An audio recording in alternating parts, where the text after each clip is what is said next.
Պարոն Պարսինյան, հավանականությունը, որ նոր խորհուրդներ կլինեն ձեր աշտարակով ցուցակում կպատասխանած հորիզոնական ինչքան է։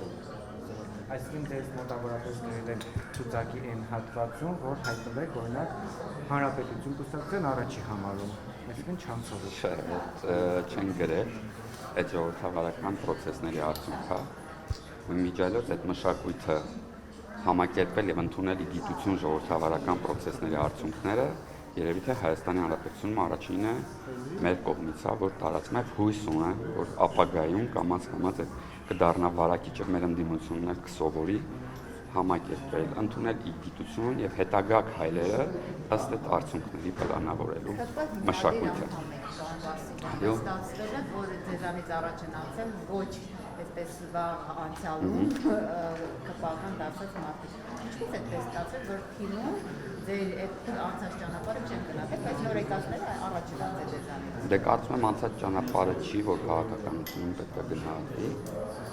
որովհետև մենք այլևս իշխանություն ենք եւ պատասխանատու ենք շատ ու շատ այլ հարցերի համար եւ միայն հիմնադիր լինելը չի, որ կարա հիմք հանդիսանա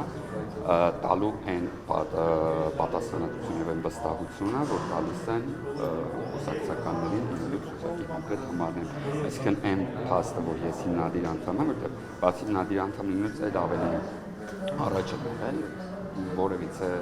ինդուլգենցիա չի տալիս, ինչ որ առավել միավորներ չի տալիս, այդ համաժողովի որոշումն է եղել եւ ցանկացած տեխնատու էլ եմ ընդդում եւ սա հատուկ եմ ասում, որովհետեւ հույս ունեմ, որ ընդդիմության ներկայացուցիչներից գոնե մեկը կլսի ցանկացած տեխնատու արդյունքների համար առաջին հերթին պետք է քննի իր գործողությունները եւ իր գործունեությունը։ Պարոն Պարսինյան, բայց ներկայացություն կա այնուամենայնիվ թիմից, որովհետև իսկապես Ռուզանն շեշտեց, որ մարդիկ, ովքեր ընդհանրապես աչքի են ընկել ստատուս գրելով, այդպիսի անձիկ կան։ Ցուցակի ինչ-որ տեղերում են հայտնվել, որ շանսեր ունեն հայտնվելու օրենսդիրում, բայց դուք, որ ինչ-որ հարցերում ստատուսներ չեք գրել եւ այլն, ձեզ ավելի ցածր հորիզոնականներում էին ներառել։ Դրա հետ կապված չի, երկրորդ թիմից ինչի պիտի նեղանամ, երբ որ թիմը չի որոշումը կայացրել։ Հա, Նիկոլ Փաշինյանը։ Չէ, հենց այդ եմ ասում, թիմը չի, այլ համաժողովը։ Ես թիմ մի քիչ ավելի փոքր, ավելի այդ որոշող հատվածի նկատի ունեմ, էլի։ Իսկ նրանց ում հետ ես առնչվում եւ շփվում եմ, բարձր չէ, որ համաժողովի 1000 հոգու հետ ես չեմ շփվում եւ նեղանալ էլ անհնար է այդ 1000 հոգուց։ Իսկ թիմից ինչի համար պետք է նեղանամ, եթե որոշումը իրանց չի, այլ եմ ասում ժողովրդավար ընտրությունների ինչով եմ զբաղվելու, նախ պետք է տեսնել, թե ինչ առաջարկներ կլինեն, որտեղ վերջ-վերջո ես մնում եմ քաղաքական գործիչ եւ առնվազն կուսակցության անդամ եւ եթե լինի առաջարկ եւ եթե ես գտնեմ, որ ես կոմպետենտ եմ դրա այդ գործում, ես կհամաձայնվեմ, եթե այնքան կոմպետենտ չունեմ, որ համարձակությունս չների նման պատասխանատվության տակ մտնել, այդ բանը իհարկե կհրաժարվի։ Բայց ինչ մասնագիտություն նկատի ունեմ, եթե այնուամենայնիվ թիմը որոշի, որ ձեզ գործադիրում էլ չի տեսնում եւ գնալու եք հանդիսանալ։ Իմ անձնական մասնագիտություն նկատում եք, իմ անձնական մասնագիտություն համակարգչային համակարգերը եւ ինֆորմացիայի պաշտպանությունն է դրանցում, եթե հետեւածին եք, ես մինչեւ հեղափոխությունը նաեւ տարբեր աշխատանքներ ունեցա, բայց մեծ իմաստությամբ կապված եղել Սեբաստացի քրթահամանի հետ, որտեղ 7 դպրոցների IT ենթակառուցվածքն եմ կարելի ասել 0-ից մեծի դարձրել, դրանից հետո նաև ազգային ժողովում IT ենթակառուցվածքի ղեկավարն եմ եղել։ Ֆինանսապես ձեր վիճակը այս պատգամավոր լինելու տարիներին շատ է աճել։ Առանձնապես ոչ շատ։ Տուն չեմ ձեռք բերել, մեքենա ձեռք եմ բերել, այսինքն փոխել ոնց որ միշտ այսքան բոլոր մարդիկ վարկ վերցնում, մի մեքենա վաճառել եմ, վարկել եմ, տուն նոր տուն է, եղած տան վրա առանձնապես ոչ երկրորդ հարկ, ոչ չգիտեմ ինչ չի ավելացել,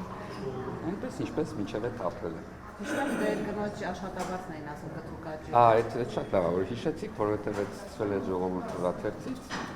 ով բացել էր կնոջս աշխատավարձը, համեմատել էր դեկրետում եղած ժամանակաշրջանի հետ։ Ռեալ աշխատավարձը չի կաճել, նույնիսկ նվազել։ Պարոն Պարսինյան, խնդրեմ անդրադառնալ Նարեկ Կարապետյանի գրառմանը, որտեղ նա Ռուբեն Ռուբինյանին հասցեին ասում է, որ նա լինելու է առաջին ազգային ժողովի նախագահ, որը կարգավորել է։ Ախր իրանք տենց էլ չեն հասկանում, որ իրանք մեծագույն խնդիրը հենց դրանում է կայանում։ Օգտագործել եզրույթներ, որոնք իրականությանը չեն համապատասխանում,